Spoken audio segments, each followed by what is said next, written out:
So I'm going to go to the article that I referenced in my thumbnail really quickly, and then we'll go from there. So this is U.S. Bishop calls for return to Friday abstinence from meat. This is from the National Catholic Register. So I'm going to read this article, and then I'm going to go into something that my expertise in statistics applies directly to this understanding. And so I'll do that after this. So Archbishop Boris Gudziak made his remarks at the conference's annual fall meeting in Baltimore on November 13th. So I'll read this point here because I think it's important and it kind of summarizes a lot of it. During the U.S. Bishop's annual fall meeting, called for a return to the obligation to abstain from the meat on Fridays as a way of acknowledging the importance of caring for creation. So basically, you abstain from meat. It lessens the amount of meat needed if people start doing this.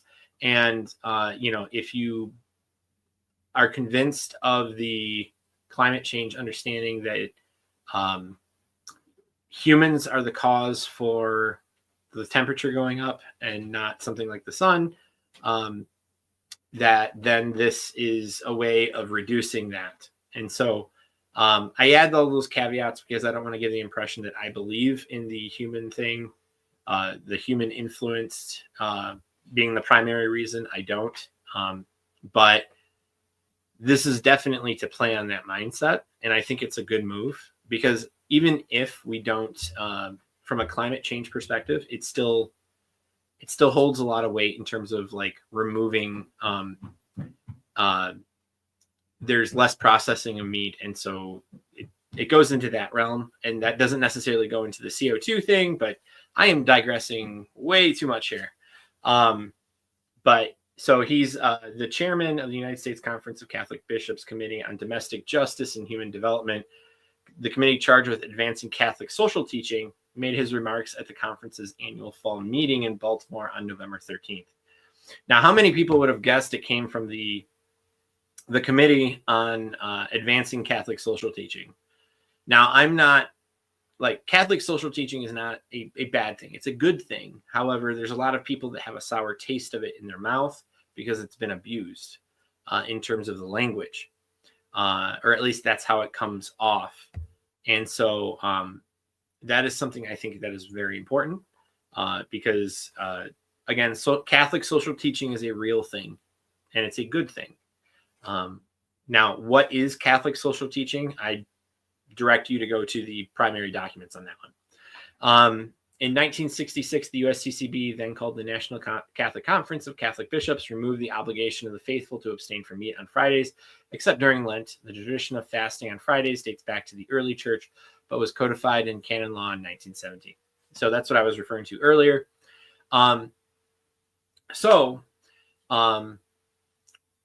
This is very important for a variety of reasons. Like there's other people who say it's a good thing, like the Ukrainian Catholic Archieparchy of Philadelphia. He emphasizes that it's a good thing. So he's an archbishop, Eastern Rite, obviously. That's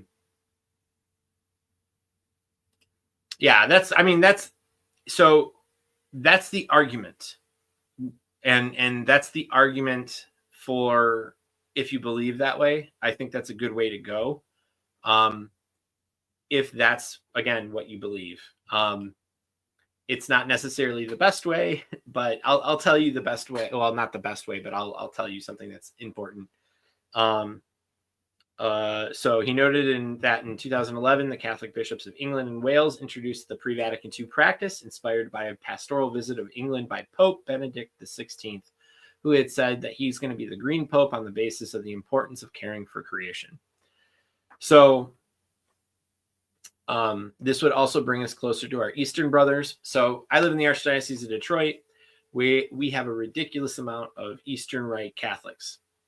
They do way more in terms of fasting, vigil, devotions that require you to actually sacrifice. And that's a good thing. That's a very good thing to have. Now, let's see. I am going to just leave it at that. I'm not going to read the entire article because I think the main point of the article is said.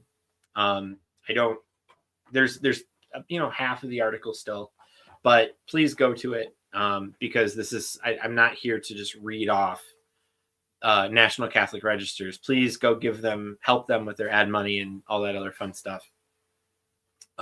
It'd be like the same thing as someone taking my video, projecting it to 1,000 people, and I only get one view for it. It doesn't exactly feel great.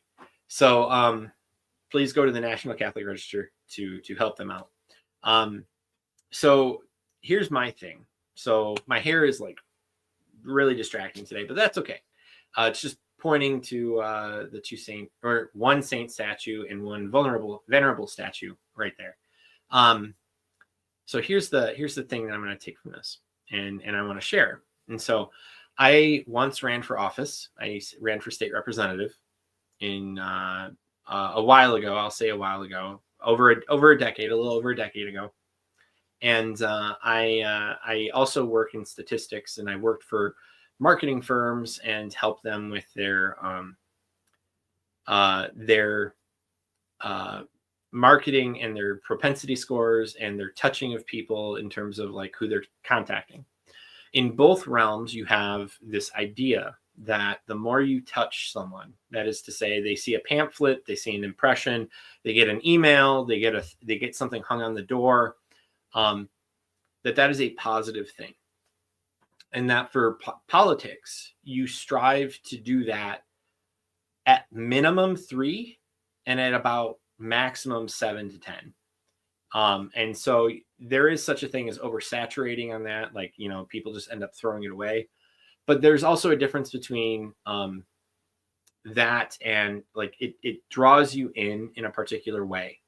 And it's something that your exposure to it, like we all know this in other fields, like, right? Like this is very like, oh, well, they keep saying that the same way because they want us to have like subconscious affiliation with this or some sort of acceptance over and over and over again. It's very similar to that. But this is like I worked in fields, like when I was running for office, I saw the studies that pointed to this. And so I was my own campaign manager. I was the one that was buying the pamphlets and seeing how much I had to do and all this other stuff and how many doors I had to go to. And so from that end, I had to personally apply that. And then I personally applied it for a business that paid me to apply it for them. So it's the same point matters. And I was working for someone that was a 1, 2, and 3 tier supplier for one of the big 3. And so it was very important for them that we showed that, this was leading to sales of cars. And so that's what I did. That was my understanding. So what you have are these different touch points. And it's really important to understand that, like these different touch points that bring you back to the point that you're being exposed to. Now, a car is not something that I would say like I base my life around, right? Like I don't base my life around my Equinox or my minivan or my, whatever. Like I base my life around my religion. And if my religion does not have particular touch points, I start to drift away. And so just think of this on an aggregate scale, where what happens in 1966? The USCCB comes out with this, the National Catholic Conference at that time, comes out and says, okay, well, Ember Days and Vigil Days, you don't have to do them anymore. You can do them, but you don't have to do them. And then for Fridays, every single Friday is no longer a Lenten Friday. It is now an optional Friday, except for those in Lent. And so what you've done is you've removed touch points to the faith that help the faithful practice. Now, I understand what the bishops are trying to do. They were trying to say, hey, this is the ideal situation. The something to the effect of this. I don't know their minds perfectly, but I'm taking the charitable understanding that um, uh, they're applying.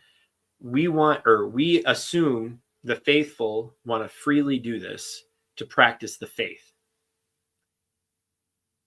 And then it just fell apart.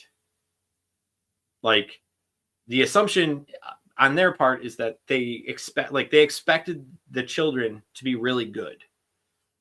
But then when you remove all the barriers and they're no longer good and the mass rate goes down, like, clearly, like, that's not working. And so using my experience and the science behind touch points and just what we know as basic psychology in terms of exposure, there's an application in there when you require someone to go to mass. So that's one touch point, right? You go to mass. That's obligate. You have to go to mass. That's one touch point in the week. Okay, if that's the only thing, that's kind of a problem. Like, if you're not doing anything else that's Catholic at your house, that's huge. But then when you have Ember Days, that's another 12 times in the year that happens. So you have 52 plus 12, so that's 64. Then you have vigils, which could be a number of vigils. I don't actually know what the number is. But I would assume that it's a lot. And feast days are all over the place. So having particular, like we have the feast, but we don't have the vigil of fasting and praying. And then we have Ember Days gone as an obligation, Vigil Days gone as an obligation, and now we have most Fridays gone as an obligation, and we have 7 days in Lent that are obligations. So you have 52 days in the year that's Sunday. Okay, those are obligatory, sometimes 53, depending on how it lands. And then you have plus 7. So now you have 60 days of the year. Now, really, you should be, if we were to add another 40, crap, now I'm just screwing up on the math. Doing another 45, we'd have over 100 touch points in the year where people are thinking about God in a significant way. But not even just a significant way that matters on that day. Like, my wife and I practice no meat on Fridays. And so no meat on Fridays involves the day in which we buy food, which means on that day, we are remembering Christ dying for us, because we have to think about, are we going to eat fish or not? And so it integrates within our life in a significant way. And the more touch points you remove, the more nexuses that are just no longer there as part of your daily life. And it makes it easier and easier to walk away. And that's the problem, because that's what we've seen. So when I say the application of Vatican II is a problem because it doesn't promote the faith, this is what I'm talking about. You've removed obligations that we need as children, and we need them. Any good parent knows that their kids need proper boundaries. And if you don't give them those boundaries, they're going to go out. And the problem and the problem that we have is that we have undisciplined adults. And so the idea that undisciplined adults are just going to follow in the purest, ideal, virtuous way possible it's a fantasy. Unless God performs quite the miracle that everybody does that, which is not outside the understanding of God. It's just you're kind of assuming that happens because human nature kicks in. The obligations aren't followed 100%, but that doesn't mean that you don't still have that to guide. Us in America have this really weird understanding of laws, because we think that laws are simply the reflection of society. when laws also impose an understanding of society as well. It's a cyclical nature in America because we have the capacity to actually vote for our own laws and to be influenced by them. And so in this understanding, like where it's an aristocracy, right? Like it's the USCCB, like that's the aristocracy, which is not a bad term. It's not a bad term. Um, they're there to help us and guide us into the faith. And right now we're about 60 years in, and the lack of devotion in our faith, like in our life, like the idea that we don't have a law that says, hey, you should really think about Christ on Friday under penalty of sin. Like the reason why it's penalty of sin, it's not to say, hey, like you're a bad, mean tyrant dad. It's to say, no, you as a person need that. Like, because if you don't, like our society is like perfect evidence for that just not working. Like it just doesn't work in the ideal like state of like everyone's virtuous, so everyone's going to do it. Like we are in a state of bad catechesis. We're in a state of bad discipline, bad virtues, like bad actualization of virtues. So like, you know, obviously there's going to have to be prep time. You can't just do it like, oh, you can't see this. You can't just do it like that. But like, you do need to apply this as a parent and not simply as, oh yeah, everyone's equal. There's going to be like Mother Teresa's everywhere. And they're going to be doing like exactly what they're supposed to all the time. That's just not how life works. That's not how humans work. And we are incredibly messy. And good psychology shows that. Like we need guideposts. We need people to help us, even if we think it sucks. So I'm all for it. Like my family practices it in our home in terms of like we go meet, like today we were meatless. We had pineapple pizza, which I know some people say that's still a mortal sin, but that's what we had for lunch. But the whole thing here is just really, we need to look at the evidence. We need to see that the lack of devotions in our life are substantial. And the church really needs to sit down at the top level and guide us how we're like we used to run. Like human nature hasn't changed. So this idea that we can just be like given the okay to do whatever we want. Like, again, like we are not all virtuous people and we are striving for that virtue, but we cannot just simply achieve it because we want it to happen. We do need incentive. And there's a really good friend of mine. He says the more he grows up, he's a Chaldean, the more he grows up, like he's a few years younger than me. So he's like 34. The more he grows up, the more he recognizes that God made incentives a big thing, a big deal for us. And I agree with him. There's a lot of like doing the thing out of like, just because God wants you to do it. That's incredibly wholesome and great. That is like top tier piety, right? But not everyone is there. Most people are not there. So, sorry, I know I haven't like brought in the chat yet because I just wanted to make sure to get this point out. But you know, thanks for listening. That's basically my thesis is that we need to be treated like the children we are, the uncatechized, ignorant masses that we are, because we need help. And putting in those barriers, those expectations to us is a good thing. Like it's a good thing to be told, hey, you need to do this, or because you're at risk of losing your soul. Because in reality, like as we've seen, there's a lot of us that are at risk of losing our soul because they just don't go to mass. They don't have devotions. There's no guiding principle there. But, you know, the crazy thing is this. I know Catholics who are not faithful in terms of going to mass, But you know what they still do? No meat on Fridays.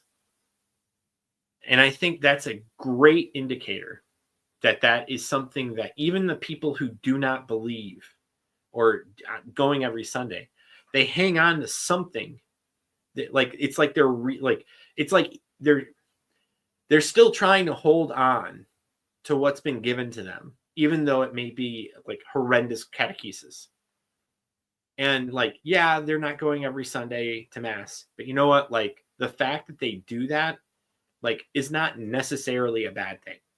So I'm going to be doing a Christmas list. So Catholic things to buy on Monday. And the reason why is because obviously we're getting into that time of the season, but we also do want to support Catholic groups that are good. And so if you guys have any suggestions, leave the names in the comment section. Like, literally just put their name. I'll find them and I'll go to them and research them so that I can make a good video for it. So that would be greatly appreciated. I already have a list. There's a few that I have affiliate links for that are in my YouTube description for my channel. But so I'll be covering those. But I'll be, literally it could be anything, as long as, the people, it's good stuff and it's Catholic. So, all right, I will let you guys go, and thanks for joining me today.